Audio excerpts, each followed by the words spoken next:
জানো তো, এক নাগাড়ে কদিন পর পর মাছ মাংস খেলে না মনটা কেমন একটু ডাল ডাল আলু সেদ্ধ করে। যাই হোক, আজকে ডাল তো ছিলই, আলু সেদ্ধ ছিল না, তবে ছিল ডালের সাথে চাকা করে বেগুন ভাজা, বড়ি ভাজা, আর ছিল পোস্ত বাটা, শশা, এক পিস গন্ধরাজ লেবু, আর ছিল আলু ব্রোকলির তরকারি।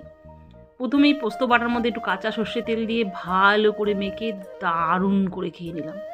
কারণ পর পর 3-4 দিন মাছের পর না এরকম যদি একটু পোস্ত বাটার গরম গরম ভাত হয় না, তাহলে তো আর কোনো কথাই হবে না। আমার মতো তোমরাও কি পোস্ত বাটা পেলে এরকম চেটে পুটে মেখে সুন্দর করে খাও?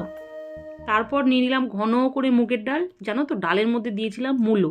আর মূলো দিয়ে না এই শীতকালে মুগের ডাল খেতে খুব ভালো লাগে। ডাল দিয়ে ভাত মেখে সাথে একটুখানি নিলাম বেগুন ভাজা, বিশেষ স্বাদ, দারুণ। আর সাথে নিলাম একটু ভাজা বড়ি। কে কে এই ভাজা বড়ি দিয়ে ডাল খেতে ভালোবাসো একটু কমেন্ট করে আমাকে জানিও তো। যাই হোক, ডাল দিয়ে খাওয়া হয়ে গেল। এবার সব শেষে নিয়ে নিলাম আলু ব্রোকলির একটা পাতলা ঝোল। এই শীতকালে ব্রোকলিটা খুব সুন্দর পাওয়া যায়, আর এরকম পাতলা করে একটু ঝোল বানিয়ে নিলে না খেতে ভালোও লাগে। যাই হোক, আজকে তৃপ্তি করে নিরামিষ থালিটা কিন্তু খুব ভালোভাবে খেলাম। আর আইটেমগুলো সব ছিল খুব দুর্দান্ত।